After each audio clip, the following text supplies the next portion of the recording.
Good morning friends, केम छो बधा? मजामां ने? चालो आज आपणे STD9 માં યુનિટ 9 નો આપણે પાઠ સમજવાનો છે। યુનિટ એનું નામ છે ફ્રેન્ડ્સ ફ્રોમ ધ સ્કાય, એટલે કે ફ્રેન્ડ્સ એટલે મિત્ર ફ્રોમ એટલે આવે છે સ્કાય એટલે આકાશમાંથી આવેલો મિત્ર। તો મિત્રો તમે તમારી ટેક્સ્ટ બુક ઓપન કરો અને એને પેજ નંબર 91 ઉપર આપણે જે સ્ટોરી આપેલી છે એને સમજવાની છે। અહીંયા મિત્રોની વાત કરવામાં આવી છે। પેજ નંબર 91 ઉપર આપણે જોઈએ રીડ ધ સ્ટોરી। તો એમાં જોઈએ છીએ આપણે it was a cool windy evening, it was a cool એટલે ઠંડી, વાઇન્ડલી ઇવનિંગ એટલે સાંજ હતી। તે દિવસે ઠંડા પવનની એક સાંજ હતી। દેર વોઝ અ સડન એટલે અચાનક, ક્રેક એટલે કે તૂટવાનો અવાજ। તો હવે આપણે અહીંયા છે અઘરા વર્ડ છે જે એ આપણે અહીંયા લખીએ બોર્ડ ઉપર અને શીખીએ। Cracks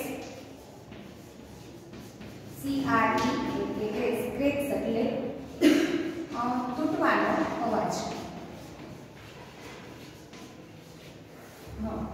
There was a sudden એટલે કે ત્યાં અચાનક જ cracks as a little branches એટલે નાની ડાળીઓ, cracks એટલે તૂટવાનો અવાજ of the tree broken, tree એટલે ઝાડમાંથી તૂટે છે in the strong breeze and fall, સખત ફૂંકાતા પવનના લીધે જે ઝાડની ડાળીઓ છે એ તૂટે છે એટલે તૂટવાનો અવાજ આવે છે અને ફેલ એટલે કે નીચે પડે છે। Next, Reshma was sitting in the balcony of their flat on the first floor. Reshma was sitting, Reshma છે બેઠી છે, સિટિંગ એટલે કે બેઠી છે ઇન ધ બાલ્કની તેની બાલ્કનીમાં, ઓફ ધેર ફ્લેટ એટલે તેના ફ્લેટમાં, ઓન ધ ફર્સ્ટ ફ્લોર તેના ફર્સ્ટ ફ્લોરની જે બાલ્કની છે જે એમાં રેશમા છે બેઠી છે। She was watching children playing in the park. She was watching એ જોઈ રહી છે children playing બાળકોને રમતા in the park એટલે બગીચામાં, તેણી બગીચામાં રમતા બાળકોને જોઈ રહી છે। The children did not mind, children એટલે કે બાળકો, did not mind એટલે ખબર નથી, બાળકોને એ વસ્તુની પણ ખબર નથી। કઈ વસ્તુની તો આગળ જોઈએ આપણે। The strong breeze એટલે કે સખત ફૂંકાય છે જે પવન એનાથી, ધ યલો લીવ્સ એટલે કે પીળા જે પત્તા થઈ ગયા છે ઓફ નીમ ટ્રી એટલે કે લીમડાના ઝાડના જે પત્તા છે એ પીળા થઈ ગયા છે, following on there heads, following એટલે પડે છે, ઓન ધેર હેડ્સ એટલે તેના માથા પરથી, તેના માથા પરથી જે લીમડાના ઝાડના જે પત્તા છે પીળા પત્તા થઈ ગયા છે એના માથા પરથી પડે છે તો પણ એ બાળકોનું ધ્યાન નથી, શું કરવા ધ્યાન નથી તો આપણે જોઈએ there were all enjoying there બોલ ગેમ એટલે દડાની રમત। કેમ કે એ બાળકો આ જે દડાની જે રમત છે એનામાં એટલા હદે મશગુલ થઈ ગયા હતા કે પેલા પાંદડા જે પત્તા છે જે એ નીચે પડે છે તો પણ એનું ધ્યાન એમાં નથી। રેશમા કમ ઇનસાઇડ, રેશમા અંદર જાય। Cold her mother from inside the house, cold એટલે બોલાવવું, હર મધર એટલે તેની માતા, from inside the house, inside એટલે અંદરથી, ઘરમાંથી અવાજ આવે છે અને તેની માતા છે એને રેશમાને બોલાવે છે કે ચાલો હવે અંદર આવો। It is too cool and windy એટલે કે બહાર ખૂબ જ ઠંડી અને પવન છે। You might catch a cold, catch a cold એટલે શરદી થવી, અહીંયા લખશું આપણે CATCH, catch cold એટલે શરદી થવી, એટલે કે છે કે બહાર ખૂબ જ ઠંડી છે એટલે કે તું છે અંદર આવતી રહ્યો એટલે કેમ કે તને શરદી થઈ જશે। 5 minutes more મમ્મી, 5 મિનિટ પછી આવું છું mummy. Reshma was also enjoying the game from the distance. Reshma છે એ પેલા બાળકો છે બાળકો રમતા હતા એટલે દૂરથી તે બેઠા બેઠા જોઈ રહી હતી અને આનંદનો માણી રહી હતી। Reshma loved to watch children shouting in excitement. રેશમાને ગમતું હતું વોચ ચિલ્ડ્રન શાઉટિંગ, વોચ એટલે કે જોતી હતી, શાઉટિંગ ચિલ્ડ્રન શાઉટિંગ એટલે બાળકો જે છે એ શાઉટિંગ કરતા હતા, મતલબ કે મોટેથી જે ચીસો પાડી રહ્યા હતા એ એક્સાઇટમેન્ટ એટલે કે ઉત્તેજના એટલે ખૂબ જ ઉત્સાહપૂર્વક, અહીંયા લખીએ આપણે એક્સાઇટમેન્ટ।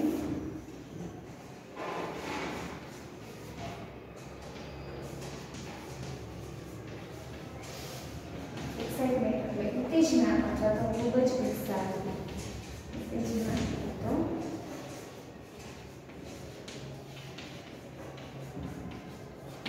ખૂબ જ ઉત્સાહ સાથે એ પેલા બાળકો છે જે શાઉટિંગ કરતા હતા, મતલબ કે ચીસો પાડી રહ્યા હતા એને જોઈ રહી હતી, એને ખૂબ જ ગમતું હતું। Reshma could not play. Reshma છે ચાલી શકતી નથી. કુડ નોટ એટલે ન હતી. પ્લે એટલે રમી શકતી ન હતી. રેશમા છે રમી શકતી પણ ન હતી. She could just sit in her wheelchair. She could just sit. તેણી છે પોતાની વ્હીલચેરમાં, સીટ એટલે બેસવું, તેણી છે પોતાની વ્હીલચેર ઉપર જ બેસી રહેતી હતી. And watch the life outside from the balcony. અને વોચ એટલે કે જોઈ રહી હતી લાઈફ આઉટસાઇડ એટલે કે પોતાનું જીવન કઈ રીતે, બહારનું જે જીવન છે એ કઈ રીતે ગાળવું એના માટે ફ્રોમ હર બાલ્કની. એટલે કે તે પોતાની સીટ ઉપર બેસી રહેતી હતી અને તે બહારનું જીવન છે એ પેલી જે ચેર છે એ બાલ્કનીમાં બેઠા બેઠા ચેર ઉપર જ બેઠી બેઠી જોતી હતી. She was 14 years old and spastic. Spastic એક રોગ લાગુ પડ્યો છે એના માટે કહે છે, આગળ સમજીએ આપણે. She was 14 years old and spastic. તેણી માત્ર 14 વર્ષની જ હતી ત્યારે એના સ્પેસ્ટિક નામનો જે રોગ છે એને લાગુ પડી ગયો હતો. તો સ્પેસ્ટિક એટલે શું? તો સ્પેસ્ટિક છે એ એક જાતનો રોગ છે કે આપણે સમજાવીએ તો જે કંઈ પણ આપણું જે શરીરનું અંગ છે એ કાંઈ પણ મૂવમેન્ટ ન કરી શકે અને એમના સ્થિર રહે તો એને આપણે સ્પેસ્ટિક કહીએ છીએ. ફોર એક્ઝામ્પલ કે આપણા હાથ કે પગમાં કાંઈ પણ એવો રોગ લાગુ પડે કે એનાથી આપણે મૂવમેન્ટ ના કરી શકીએ કે બેન્ડ ના કરી શકીએ, સ્ટ્રેટ ના કરી શકીએ, કાંઈ પણ હાથની કે મૂવમેન્ટ થતી જ નથી, એને સ્પેસ્ટિક કહેવાય છે. કે જે જન્મથી જ કોઈ પણને લાગુ પડી હોય તો એ જન્મથી જે રીતે એને લાગુ હોય એ રીતે જ રહી શકે છે. જેમ કે હાથમાં કે પગમાં કાંઈ થયું હોય તો એ હાથ બેન્ડ હોય તો એ બેન્ડ જ રહે છે, કે સ્ટ્રેટ હોય તો સ્ટ્રેટ જ રહે, પછી કોઈ રીતે મૂવમેન્ટ નથી કરી શકતું. એના માટે છે સ્પેસ્ટિક મૂકે છે. હવે એમાં સમજીએ આપણે. સ્પેસ્ટિક ઇઝ અ પર્સન.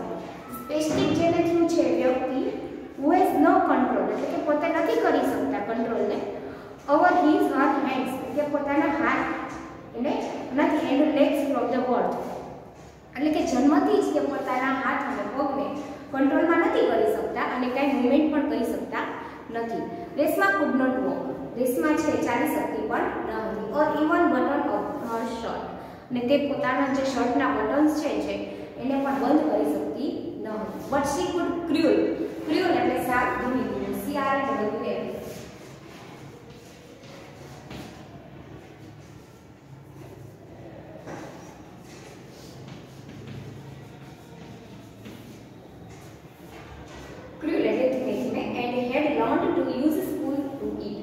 તે હવે ધીમે ધીમે પોતાની જે ચેર છે એના ઉપર જ બેસી રહેતી અને ચાલતી હતી. And use to spoon it અને જમવા માટે તેણે પોતાની ચમચીનો પણ ઉપયોગ કરવાનું શીખી લીધું ટુ હેન્ડલ હર વ્હીલચેર અને તેણે પોતાની જે વ્હીલચેર છે એના ઉપર ચાલવાનું પણ ધીમે ધીમે પોતે શીખી લીધું હતું કે તે પોતાની જાતે કરી લેતી હતી. She went to a special learning center. Special એટલે કંઈક ખાસ, વિશિષ્ટ, she went એટલે તે જતી હતી. Special learning centre. લર્નિંગ એટલે સેન્ટર એટલે કેન્દ્રમાં. તે ખાસ એવા વિશિષ્ટ પ્રકારના કેન્દ્રમાં જતી હતી. She was given speech therapy there. She was given speech therapy. ત્યાં તેને સ્પીચ થેરાપી, સ્પીચ મતલબ કે બોલવા માટેની પણ તેને ત્યાં તાલીમ આપવામાં આવતી હતી. She also learned some subject and some exercise. Subject એટલે વિષય અને એક્સરસાઇઝ એટલે કસરત, વ્યાયામ જે કરવામાં આવે છે એ.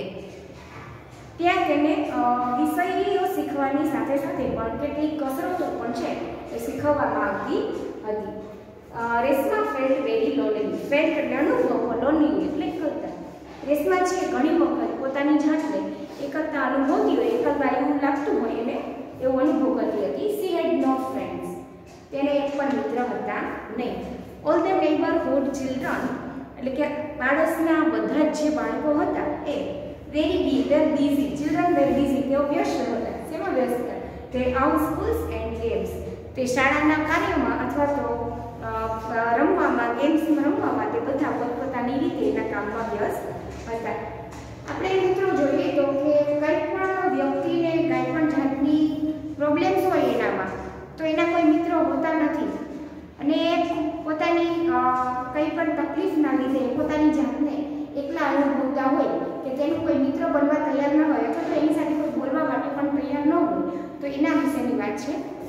તો એટલે કે છે કે રેશમાને જે સ્પેસ્ટિક હતું એના લીધે એના કોઈ મિત્રો બનતા ન હતા અને એની સાથે પણ કોઈ બોલતું ન હતું. તો એટલે એ કહે છે કે પોતાની જાતને એકલી લાગતું હતું અને એના કોઈ મિત્ર બનતા ન હતા અને અને જ્યારે તેના આજુબાજુના જે પાડોશીઓ છે એના જે બાળકો હતા એ શાળાની રમતમાં અથવા તો શાળાના વર્ગમાં કંઈ પણ રીતે વ્યસ્ત રહેતા હતા. રેશમા's favorite pastime એટલે મનોરંજન.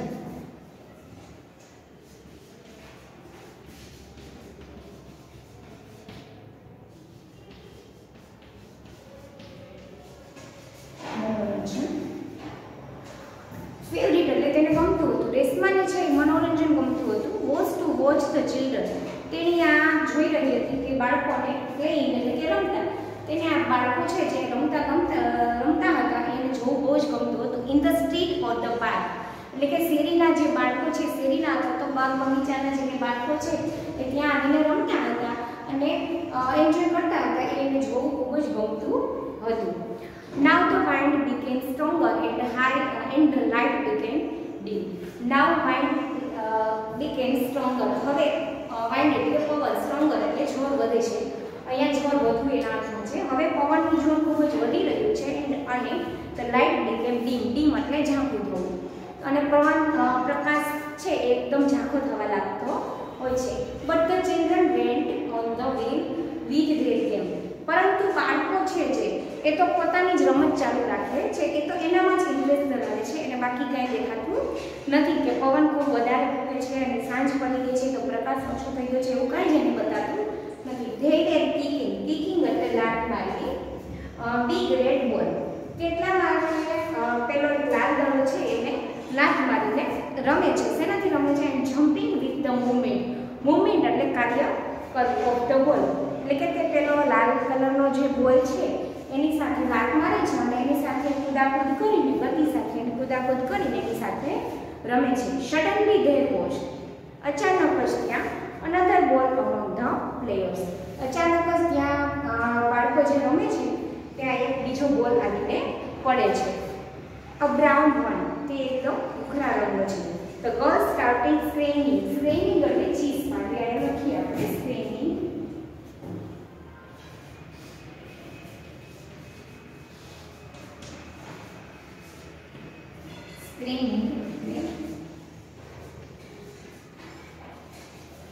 ચીસ પાડવી એટલે કે જે છોકરીઓ છે એકદમ છે ખૂબ જ ચીસ પાડવા માંડે છે. And boys shouted at the top of their voice. Shouted એટલે બૂમો પાડવી અને છોકરાઓ પણ છે મોટેથી બૂમો પાડવા લાગે છે. અ બ્રેવ બોય એટલે કે એક બહાદુર જે છોકરો છે એ બેન્ટ ડાઉન એટલે કે નીચે નમીને એન્ડ ટચ ધ ન્યૂ બોલ એટલે કે નીચે વળીને પેલો જે નવો બોલ એના ગ્રુપમાં જે આવ્યો હતો એમાં એ જોવે છે અને એને ટચ કરવા માટેનો પ્રયત્ન કરે છે. ઇટ સડનલી, અચાનક જ, ફ્લેપ્ડ ઇટ્સ વિંગ્સ. ફ્લેપ્ડ ઇટ્સ વિંગ્સ એટલે નવો શબ્દ છે.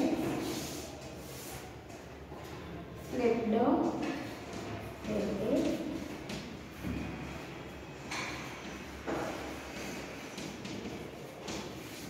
પાકો ફફડાવી.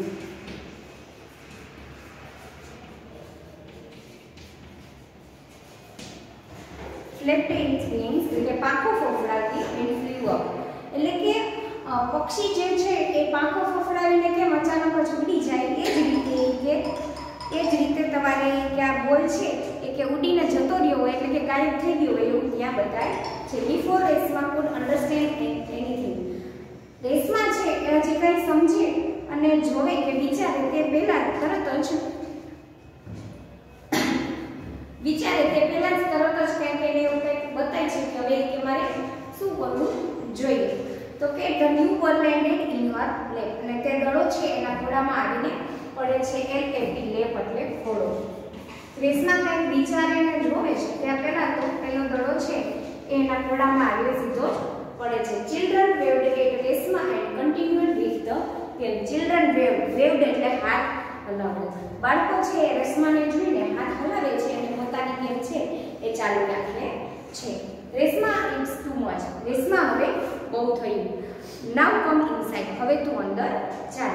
શાઉટેડ હર મધર એટલે તેની માતા છે બૂમ પાડે છે. Come out in the balcony, અને બાલ્કનીમાં તેને લઈ જવા માટે બહાર આવે છે. To take her daughter in the room, બાલ્કનીમાંથી તેને રૂમમાં લઈ જવા માટે તેની પોતાની બહાર આવે છે. But she was some movement in Reshma's lap, પરંતુ તે જોવે છે તો રેશમાસ લેપ એટલે ખોળો, તો રેશમાના લેપમાં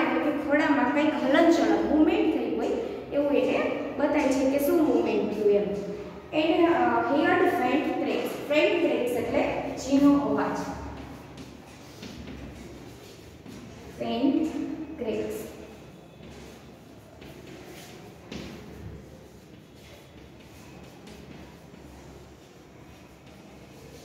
તેને રેશમાના ખોળામાં કંઈક હલનચલન થયું હોય અને જેનો અવાજ સંભળાયો એવું એને બતાય છે. She showed the cracks. What is this? એટલે આ શું છે? She cried. તેને કહ્યું I don't know. કે મને કંઈ I don't know મમ્મી, મને કંઈ ખબર નથી mummy. It has just arrived. તે હજી હમણાં જ આવ્યું હોય એવું લાગે છે. Reshma was puzzled. Puzzled એટલે મૂંઝાઈ જવું. રેશમા છે એટલી વારમાં મૂંઝાઈ જાય છે. It came from the sky. તે આકાશમાંથી આવ્યું હોય એવું લાગે છે. She showed the root of the ball. અને તેની જે આકાશમાંથી આવતું હોય એના માટે બતાવવાનો માર્ગ બતાવે છે. રૂટ એટલે કે માર્ગ, એટલે આકાશમાંથી આવ્યું હોય એના જેવો એ માર્ગ બતાવે છે. With her frightened eyes. તે ડરેલી આંખોથી ગભરાઈ જાય છે અને આકાશમાંથી કંઈક વસ્તુ આવી હોય એનો માર્ગ બતાવે છે કે ઉપરથી આવેલું છે એના માટે. Mummy put the wheelchair into room. Mummy છે આ વ્હીલચેર લઈને પોતાના રૂમમાં જાય છે. આ વ્હીલચેરની સાથે રૂમમાં જાય છે. Now we saw spread one with a big wheel. Big wheel એટલે મોટી ચાંચ.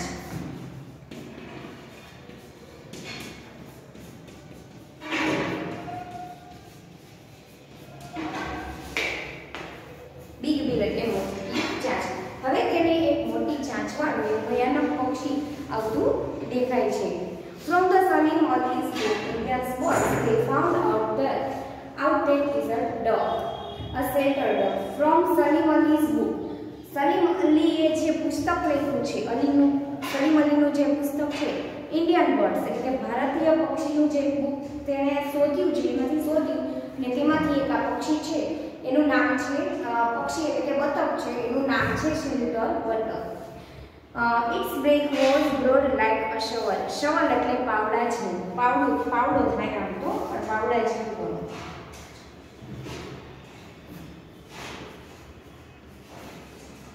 shovel એટલે પાવડો અથવા તો પાવડા જેવું.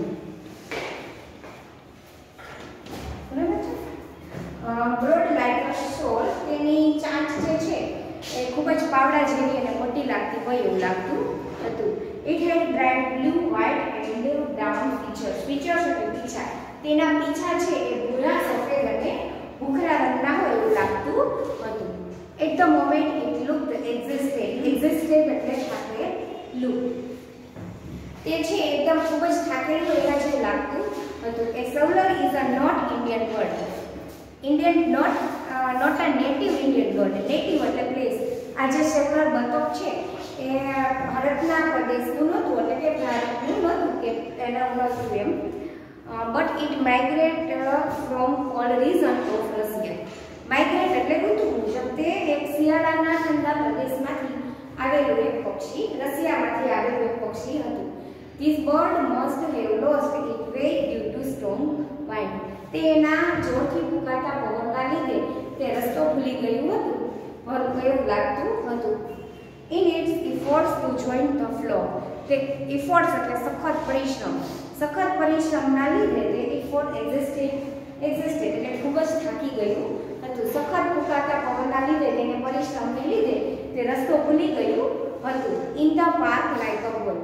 એટલે કે તે પક્ષીઓના સમૂહમાં જોડાવા માટે તે ખૂબ જ પ્રયત્નોથી ઉડતું હતું પણ છતાં પણ તે ખૂબ જ થાકી ગયેલું હોય એવું લાગતું હતું. એટલા માટે તે આવીને એક બાગમાં દડાની જેમ આવીને તે પડે છે અને રહી જાય છે. તો મિત્રો આજના વિડીયોમાં આપણે આટલો પાઠ લઈએ, બાકીનું આવતા વિડીયોમાં જોશું. ત્યાં સુધી નમસ્કાર.